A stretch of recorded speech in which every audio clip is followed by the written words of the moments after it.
Let's talk about weed.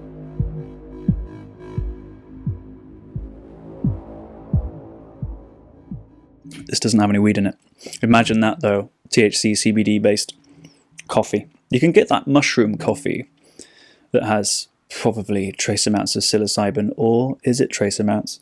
But actually no, having said that, I bet there's a CBD based coffee. So people with ADHD report using cannabis to focus. But what it's doing is quite different from what approved medications do, and the effects are highly variable. Stimulant medications such as methylphenidate or amphetamines primarily increase dopamine and noradrenaline signaling in specific frontal striatal networks. These networks support executive functions, task initiation, sustained attention, working memory, and impulse control. In ADHD, baseline signaling in these circuits is often low or noisy.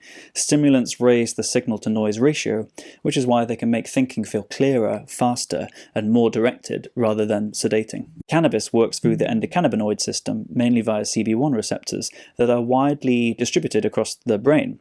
THC does not selectively enhance the executive networks, but instead it broadly modulates neural firing, often reducing excitatory activity and altering how salience is assigned to thoughts and sensations. This reduces internal restlessness, emotional reactivity, or anxiety. When the main difficulty is mental agitation rather than attention itself, that calming effect can be misinterpreted as better focus for ADHD people.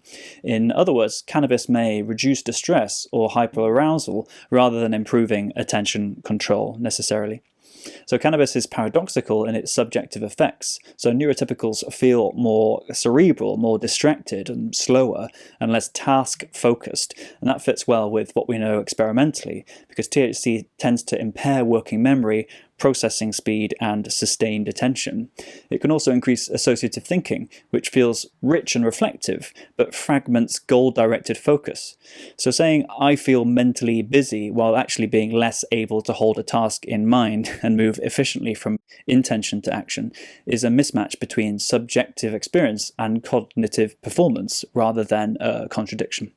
So despite the uptake, clinically, the evidence does not support cannabis as a treatment for ADHD core symptoms, despite the number of people that are turning to it, especially when they can't get medication like Ritalin, because the waiting list is so long or because it costs more perhaps. At best, weed, it may help some people to relax.